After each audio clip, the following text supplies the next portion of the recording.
La martiología, o también llamada doctrina del pecado, es aquella rama de la teología sistemática que se encarga del estudio del pecado. Y esto nos lleva a hacer la pregunta, ¿qué es el pecado? Y el pecado está definido en las Escrituras de la siguiente manera. Lo podemos encontrar en Primera de Juan 3:4. Todo aquel que comete pecado infringe también la ley, pues el pecado es infracción de la ley. Es decir, que el pecado es infracción, violación de las normas de Dios. Es todo aquello que va en contra de la naturaleza de Dios, que viola totalmente los atributos de Dios. El pastor y teólogo John MacArthur, en su libro sobre teología sistemática, define el pecado de este modo. El pecado es cualquier falta de conformidad con la voluntad de Dios en actitud, pensamiento o acción, cometida activa o pasivamente. Y añade también, el centro de todo pecado es la autonomía, que es la sustitución de Dios por uno mismo. Y al decir todo esto, el pastor se está refiriendo a que todo esto está basado en la soberbia, en la idolatría, en la impiedad, en la injusticia, en todos esos conceptos humanistas que hoy en día están tan arraigados a esta generación, a todo esto donde ponen al ser humano como el centro de todo, a lo cual nosotros le llamamos el egocentrismo. La doctrina del pecado es una doctrina fundamental para el cristianismo. Tan importante es que de los 66 libros y 1189 capítulos que tiene la Biblia, solamente 2 libros y 4 capítulos no nombran el pecado o a los pecadores. Y estos son Génesis 1 y 2 y Apocalipsis 21 y 22. Y no los nombran porque primero relatan sobre la creación antes del pecado. Y segundo, porque relatan sobre la nueva tierra y el nuevo cielo, los cuales no se afectarían con la maldición del pecado. Mientras la iglesia, los creyentes, aún los inconversos, no entiendan el problema tan grande que es el pecado, lo que el pecado realmente es, lo que hace en el ser humano, nos vamos a encontrar con una distorsión de lo que es la realidad humana. Y es de allí de donde vienen todos estos conceptos relativos sobre qué es pecar o qué es pecado, y que lo van a definir desde el punto de vista de cada persona. Por esa razón, debemos entender el pecado desde un punto de vista teocéntrico, es decir, centrado en Dios. Y la Biblia es muy clara cuando nos da la definición sobre pecado. Es decir, es una ruptura que hay entre el creador, que es Dios, y nosotros, que somos la criatura. Al nosotros violar sus normas, al nosotros ir en contra de su naturaleza, estamos yendo en contra de nuestro creador. La relación se está rompiendo, nos estamos desconectando de nuestro creador. Tenemos que tener claro que Dios es nuestro creador. Todo lo que existe, toda la creación, nosotros, todo lo que está a nuestro alrededor, existe porque Dios lo creó, porque Dios así lo quiso, gracias a su voluntad, a su misericordia, Él nos creó. En Salmo 100, en su versículo 3 dice, reconocer que Jehová es Dios, Él nos hizo y no nosotros a nosotros mismos. Pueblo suyo somos y ovejas de su prado. Está claro. Jehová, nuestro Dios, es nuestro creador. Génesis 2:7 dice, entonces Jehová Dios formó al hombre del polvo de la tierra y sopló en su nariz aliento de vida. Y fue el hombre un ser viviente. Ahí está la creación del ser humano. En ese orden, nosotros, las criaturas, estamos obligados a servir a nuestro creador, a vivir según su voluntad, a obedecerlo. Esa es nuestra consigna. Y lo que el pecado hace es que el hombre usurpe la autoridad de Dios, que tome el papel de Dios y que comience a actuar en total autonomía, alejado de su creador. Y esto nos lleva a hablar sobre el origen del pecado. ¿Dónde se originó el pecado? Y para poder responder esta pregunta tenemos que verlo desde 3 aspectos en donde nace el pecado. El primero es en el universo, el segundo en el hombre o en la raza humana y el tercero en el individuo. Cuando hablamos del origen del pecado en el universo, nos referimos a Satanás. Él fue quien cometió el primer pecado del cosmos. En primera de Juan 3:8 dice, el que practica el pecado es del diablo, porque el diablo peca desde el principio. Para esto apareció el Hijo de Dios, para deshacer las obras del diablo. Y en el texto original dice que el pecado es procedente del calumniador, y el calumniador es precisamente el diablo. Veamos qué nos dicen otros textos de la Biblia sobre este calumniador. Génesis 3:1 nos dice: pero la serpiente era astuta, más que todos los animales del campo que Jehová Dios había hecho, la cual dijo a la mujer: ¿con que Dios os ha dicho, no comáis de todo árbol del huerto? Y en Apocalipsis 12:9 encontramos: y fue lanzado fuera el gran dragón, la serpiente antigua, que se llama Diablo y Satanás, el cual engaña al mundo entero, fue arrojado a la tierra, y sus ángeles fueron arrojados con él. La Biblia nos habla de una serpiente, y es literal una serpiente, pero la fuerza subyacente u oculta en esa serpiente era nada más y nada menos que el ángel caído Lucifer, el cual nosotros conocemos como Satanás. Y en ese momento en que esa serpiente, Satanás, seduce a Eva, le está diciendo: interpreta el mundo desde tu punto de vista, no desde el punto de vista de Dios. Y es allí donde entra la autonomía que quieren tener los seres humanos y actuar de acuerdo a sus pensamientos relativistas, de acuerdo a sus puntos de vista alejados del Creador.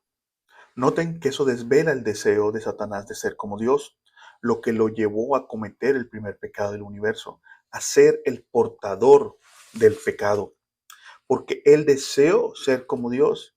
Isaías 14, del 13 al 14 nos dice: tú que decías en tu corazón, subiré al cielo, en lo alto, junto a las estrellas de Dios, levantaré mi trono, y en el monte del testimonio me sentaré.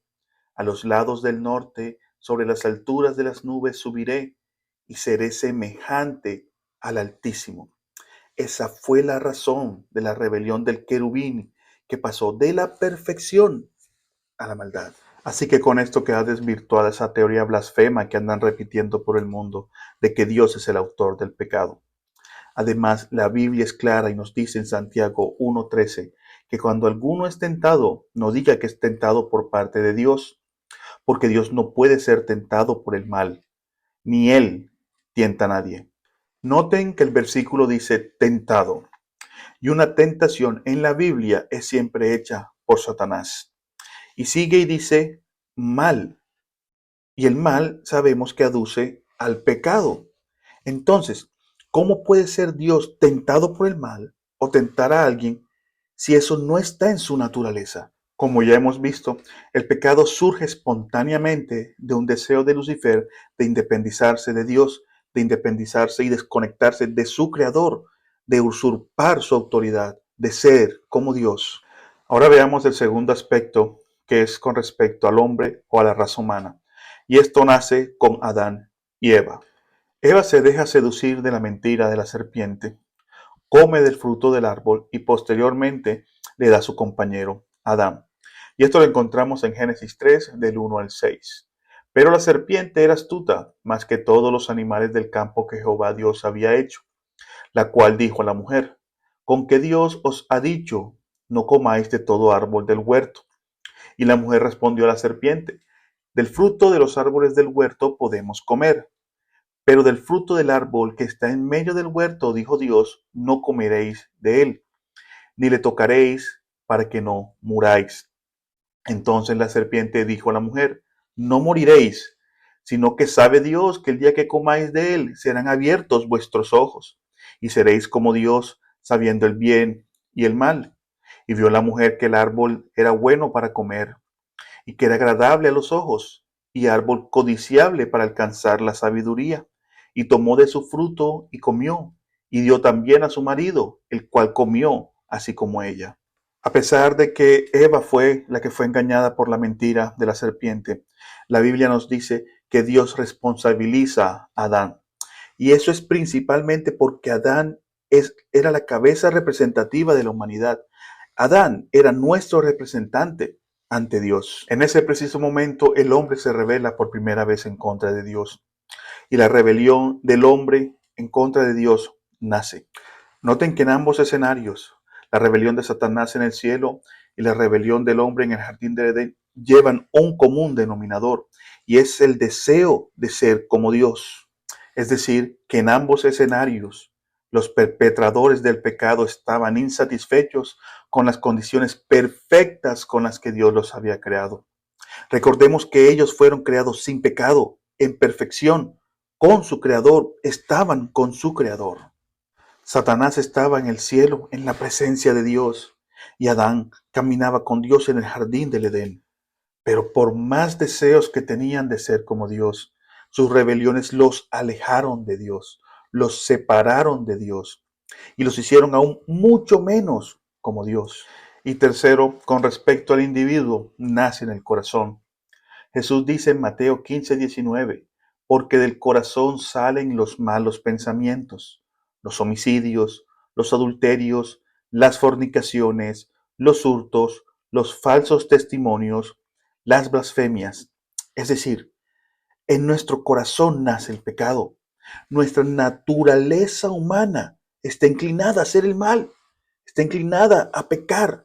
Eso es algo que tenemos que entender. Como consecuencia del pecado del primer hombre Adán, la relación criatura-creador, el hombre con Dios, quedó rota. Es decir, nosotros nacemos con esa naturaleza pecaminosa. Nosotros nacemos separados de Dios. Nosotros nacemos muertos espiritualmente. Romanos 5:12 resalta: por tanto, como el pecado entró en el mundo por un hombre y por el pecado la muerte, así la muerte pasó a todos los hombres, por cuanto todos pecaron. Ese pecado es transmitido desde Adán a todos nosotros. Esa condición, ese estado pecaminoso es por la cual todas las personas son depravadas y manchadas por el pecado desde la concepción. Y es todo por nuestra relación con Adán. Por el pecado de Adán, el hombre perdió su inocencia, incurrió en la pena de muerte física y espiritual, se volvió sujeto de la ira de Dios, se volvió inherentemente corrupto, es incapaz de escoger o hacer lo que es aceptable a Dios. Ahora veamos cuáles son las consecuencias del pecado en el hombre. Primero, el entendimiento del hombre fue oscurecido, fue cegado, fue nublado. Segunda de Corintios 4:4 dice: en los cuales el Dios de este siglo cegó el entendimiento de los incrédulos, para que no les resplandezca la luz del Evangelio de la gloria de Cristo, el cual es la imagen de Dios. Eso quiere decir que cuando yo interpreto algo, yo no lo interpreto de la misma manera que Dios lo ve. ¿Por qué? Porque está permeado por el pecado, está permeado por nuestro limitado entendimiento, porque está permeado por nuestra mente finita, por falta de información. Segundo, el corazón del hombre fue endurecido. Efesios 4:18 dice: teniendo el entendimiento entenebrecido, ajenos a la vida de Dios por la ignorancia que en ellos hay, por la dureza de su corazón. Eso quiere decir que no somos sensibles al pecado, no somos sensibles a las necesidades de los demás, no somos sensibles al pecado del otro. Tercero, el hombre perdió su camino. Isaías 53:6: todos nosotros nos descarriamos como ovejas, cada cual se apartó por su camino, mas Jehová cargó en él el pecado de todos nosotros. Todos nosotros nos descarriamos. Es la universalidad del pecado. Cuarto, el hablar del hombre se corrompió. Romanos 3, del 13 al 14. Sepulcro abierto es su garganta, con su lengua engañan, veneno de áspides hay debajo de sus labios. Su boca está llena de maldición y de amargura. Todo eso es el sarcasmo, el cinismo, los chistes crueles y de mal gusto. En síntesis, nosotros los seres humanos disfrutamos de lo malo. Quinto, el corazón del hombre es engañoso. Jeremías 17:9. Engañoso es el corazón más que todas las cosas y perverso. ¿Quién lo conocerá? Donde entran nuestros sentimientos, emociones, que nos convencen, o mejor, que nos autoconvencen de cosas que no deben ser, que no son. Y es de allí de donde vienen las malas decisiones. Sexto, el hombre no puede discernir lo espiritual. Primera de Corintios 2:14 dice: pero el hombre natural no percibe las cosas que son del Espíritu de Dios, porque para él son locura y no las puede entender, porque se han de discernir espiritualmente. Por ejemplo, una persona inconversa lee la Biblia y no la puede entender, no la puede discernir, porque es algo que va acompañado del Espíritu Santo. Las personas inconversas que no han sido regeneradas por el Espíritu Santo carecen del Espíritu Santo en sus vidas. Por lo tanto, no van a poder entender las Escrituras, no van a ser potables para ellas, no van a poder entenderlas. Séptimo, la voluntad del hombre quedó esclavizada al pecado. Segunda de Timoteo 2:25 al 26 dice, que con mansedumbre corrija a los que se oponen, por si quizá Dios les concede que se arrepientan para conocer la verdad y escapen del lazo del diablo en que están cautivos a voluntad de él. Todos nacemos esclavos del pecado. Es una esclavitud total. Pero por la gracia de Dios, una vez regenerados por el Espíritu Santo, dejamos de ser esclavos del pecado. De acuerdo a todo lo que hemos dicho, podemos concluir que el pecado no es solamente algo que yo hago, es algo que yo soy, es nuestra naturaleza humana. Sin embargo, no todo está perdido para ti que me estás escuchando. Dios en su infinita misericordia envió a su Hijo a morir por nuestros pecados. Pero primero debes llegar ante nuestro Señor Jesucristo en arrepentimiento y fe. Es decir, reconocer que eres pecador, arrepentirte de tus pecados, aceptar a nuestro Señor Jesucristo como tu único Señor y Salvador y creer totalmente en Él. Eso es todo lo que tienes que hacer, mi querido hermano. Pero lo tienes que hacer de corazón para que seas salvo por la obra de la gracia de Dios, por medio de la obra redentora de nuestro Señor Jesucristo. Amén. Dios los bendiga.